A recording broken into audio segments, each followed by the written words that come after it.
To जो है initial stages पर अपील नंबर जो है वो भी वोटिंग पे लग रहे हैं, वो लगेंगे अपील नंबर तो फिर आगे कार्रवाई। थोड़ा आगे आ जाए, आज के हवाले से जरा बताइएगा, थोड़ा बैकग्राउंड भी बता दें इसका।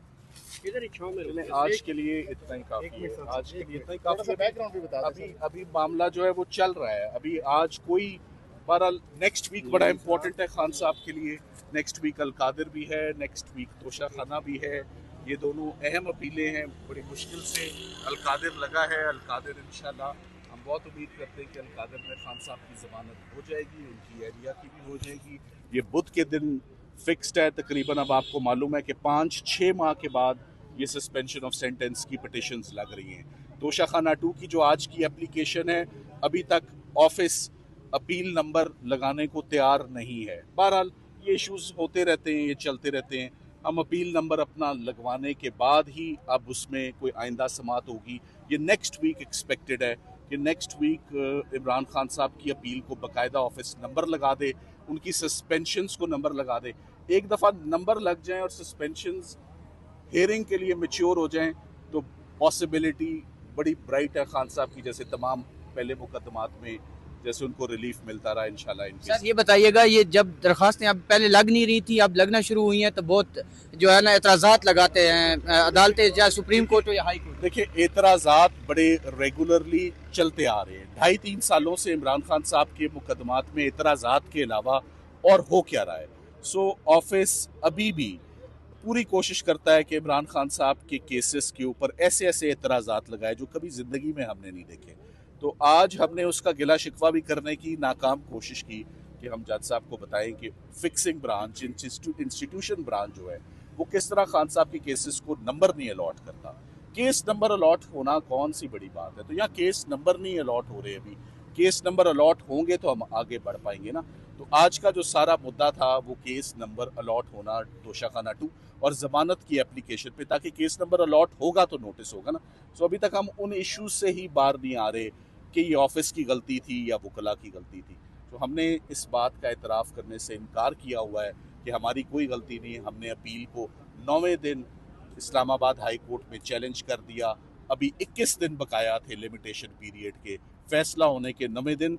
वकालतनामा लेना बहुत मुश्किल है, इम्पॉसिबल काम है। सब अडयाला जेल से वकालतनामा नहीं मिलता। सो वकालतनामा ना मिलने पर अगर ऑब्जेक्शन और ख़ुद ही ऑफिस रिमूव भी कर देता है तो फिर ये objection in the first place लेना ही नहीं चाहिए था। बहरहाल जज साहब का जो हुक्म है, हम उस हुक्म के मुताबिक हमेशा ही हमने, जैसे कहते हैं we have bowed before the courts, जो अदालतों का हुक्म होता है वो हमेशा सर आंखों पे। सो हम अपनी दरख्वास्त लेकर नेक्स्ट वीक आएंगे इंशाल्लाह। इनको अपील नंबर लगेंगे, अपील नंबर लगने के बाद हम आगे बढ़ेंगे। सर ये बताइएगा, वकालतनामे जो है वो आप लोगों ने रावलपिंडी से भी रजू किया हुआ है, इस्लामाबाद हाई कोर्ट से, फिर क्यों नहीं वकालतनामे नहीं मिल रहे सर अडयाला से। वो अब हम तो मांग सकते हैं ना, दरखास्तें कर सकते हैं, अप्रोच कर सकते हैं, मैसेज कर सकते हैं, सब हर बे इस्तेमाल हो गए, वकालतनामे नहीं मिल रहे। Thank you. सलमान सफदर साहब एक बताइएगा, अभी आपने कहा कि अगले हफ्ते एक्सपेक्टेड है जमानत हो जाएगी, तो अगर जमानत हो जाती है तो मजीद कौन से केसेस है जिसमें खान साहब इस वक्त? इमरान खान सिर्फ अब 2 केसों में ही अंदर है। एक तोशा खाना 2 जिसकी आज समात हो रही है, जिसमें हम पूरी कोशिश कर रहे हैं कि अपील नंबर लग जाए, और एक अलकादिर। इन 2 केसेस के अलावा उनकी और किसी केस में गिरफ्तारी मतलूब नहीं है। सो अगर खान साहब की ये पिटिशनें ईद से पहले लग जाएं दोनों, तो उनकी रिहाई मेरी नज़र में यकीनी है, अगर ये केसेस लग जाएं और सुने जाएं। और बुशरा बीबी के हवाले जी दोनों इकट्ठे ही है ना, दोनों इकट्ठे हैं, बाइफरकेट नहीं हो सकता, सेपरेट नहीं हो सकता, इकट्ठे लगेंगे दोनों केसेस। लगाने उन्होंने, आर्ग्यू हम नहीं करें। भाई बात सुनिए, साकिब भी है केस की समाप्त जो है वो मुकम्मल हुई है, और कहा जा रहा था कि आज आपने ट्वीट भी किया था अगर जमानत होती है तो खान साहब को रिहा कर दिया जाएगा, लेकिन अचानक ऐसा नहीं हुआ, तो क्या वजूहत बनी है? बहुत शुक्रिया, बड़ी नवाजिश आपने मौका दिया। देखें, लास्ट हियरिंग के ऊपर हाई कोर्ट के अंदर जब पेश हुए तो उन्होंने कहा कि ऑफिस जो है जब तमाम ऑब्जेक्शन जो है वो दूर कर दे। एक ऑब्जेक्शन था पावर ऑफ अटॉर्नी का, दूसरा ऑब्जेक्शन था फ्लैग का, वो दोनों दूर हो गए। अदालत ने हुक्मनामा जारी कर दिया। उसके बाद जो ऑफिस की तरफ से नया ऑब्जेक्शन लगाया गया वो ये था कि आपने ये जो आपने अपीलें फायर की हैं ये टाइम बार्ड है। टाइम बार्ड किस तरह से है कि हमने एतराज़ात लगाए थे, आपने एतराज़ात को मुकर्रर वक्त के अंदर 7 दिन का हमने टाइम दिया था, आपने दूर नहीं किया। भाई आपने एतराज़ात लगाए हैं तो क्या हमें आपने नोटिस दिया है? क्या अदालत के अंदर जो अपीलें हैं, दोनों दरखास्तें हैं, वो एतराज़ात के साथ फिक्स हुई हैं? जो ही फिक्स हुई हैं और ऐसे एतराज़ात जिसको कोर्ट ने खुद ही कह दिया कि ये गलत एतराज़ात लगाए गए थे, तो जब ये कोर्ट की तरफ से एडमिशन आ गया कि ये एतराज़ात बनते ही नहीं थे, तो फिर मेरा ख्याल में इसके ऊपर किसी भी जजमेंट का हवाला देकर ये कहना कि ये अपीलें जो हैं वो टाइम बार्ड हो गई हैं, ये बिल्कुल एक ऐसा अमल है जिसके अंदर सिर्फ वाज़ेह नजर आ रहा है कि इमरान खान साहब के केसेस को इल्तवा करना है, डिले करने का बहाना है। तो शकाना 2 केस के अंदर और अलकादर ट्रस्ट केस के अंदर ही खान साहब को इस वक्त जो दोनों केसेस के अंदर सजा याफ्ता हैं और गिरफ्तार हैं, इसके अलावा तो बाकी तमाम केसेस के अंदर बेल हो गई है।